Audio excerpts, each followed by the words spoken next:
Hariom friends. आज मैं आपके सामने फिर एक नया प्राणायाम लेकर आई हूँ। तो सबसे पहले हम जानते हैं कि हमारी जो नॉस्ट्रिल है, ये जो हमारी राइट नॉस्ट्रिल है, ये इसको कहते हैं सूर्य नाड़ी, और जो हमारी लेफ्ट साइड है इसे कहते हैं चंद्र नाड़ी। तो आज का प्राणायाम कुछ इसी से रिलेटेड है।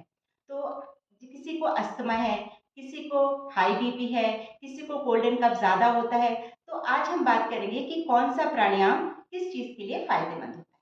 तो इसके फायदे की बात बाद में, पहले हम समझते हैं कि सूर्य और चंद्र नाड़ी से प्राणायाम कैसे होगा। तो सबसे पहले हम बात करते हैं सूर्य भेदी प्राणायाम की। जब हम सूर्य भेदी प्राणायाम की बात करेंगे तो हमें ध्यान रखना है कि हम इसमें केवल राइट साइड से इनहेल करेंगे और राइट साइड से ही एक्सहेल करेंगे। ठीक है, अभी हम सिर्फ सूर्य भेदी की बात कर रहे हैं। सूर्य भेदी में हम राइट साइड से इनहेल करेंगे और राइट से ही एक्सहेल करेंगे।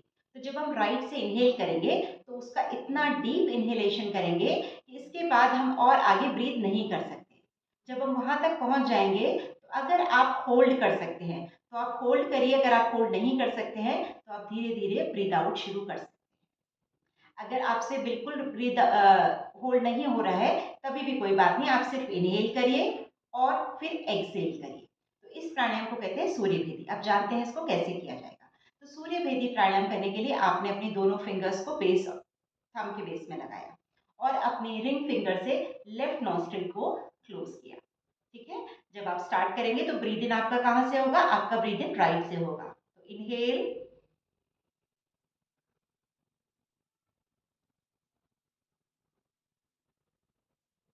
होल्ड,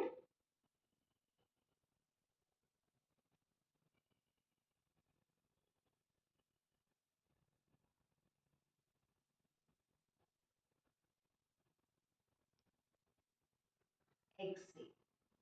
एक बार हम दोबारा करेंगे। आप ध्यान रखिए, जब आप इनहेल करते हैं अगर आप होल्ड नहीं कर सकते हैं तो आप डायरेक्टली एक्सहेल स्टार्ट कर सकते हैं। अभी हम वही करेंगे।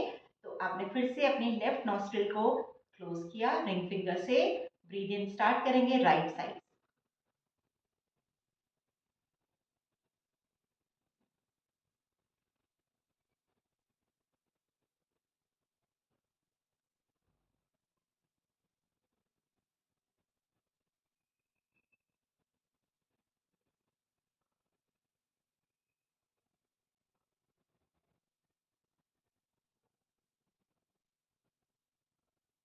एक बात और ध्यान रखना है, जब भी आप इनहेल करेंगे आपका जो पेट और आपका जो सीना, चेस्ट, ये दोनों पूरी तरीके से एक्सपेंड करने चाहिए।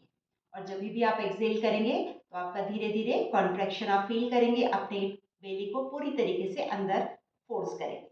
ये हुआ आपका सूर्यभेदी प्राणायाम। अब बात होगी चंद्रभेदी प्राणायाम की। जब आप चंद्रभेदी प्राणायाम की बात करेंगे आपको फिर से वही मुद्रा, विष्णु मुद्रा लगाएंगे। दो फिंगर्स को आप बेस ऑफ थंब लगाएंगे और अब आप क्लोज करेंगे राइट नॉस्ट्रिल को अपने थंब से और फिर इनहेल करेंगे लेफ्ट साइड से।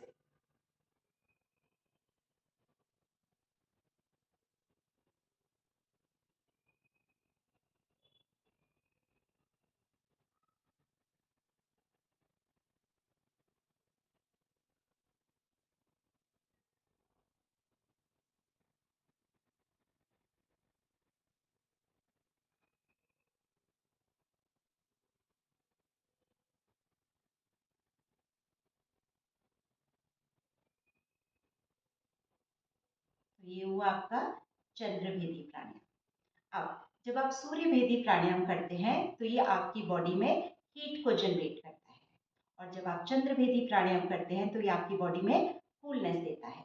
तो आपको अब ये समझना है कि आपको कौन सा प्राणायाम किस कंडीशन में करना है। जब आप सूर्य भेदी प्राणायाम की बात करते हैं तो हम सबसे इसका इंपॉर्टेंट रीजन जानते हैं कि जब सूर्य को आप एक्टिव करेंगे तो ऑब्वियसली आपकी बॉडी में हीट जनरेट होगी। तो जिन लोगों को अस्थमा रहता है या कोल्ड एंड कफ की टेंडेंसी है उनके लिए ये प्राणायाम बहुत ही फायदेमंद है। कौन सा? सूर्य भेदी। लेकिन चंद्रभेदी प्राणायाम की अगर हम बात करेंगे तो ये आपकी बॉडी को शीतलता देता है। तो जब आप चंद्रभेदी प्राणायाम करेंगे तो उन लोगों को ये प्राणायाम नहीं करना है जिनको अस्थमा है।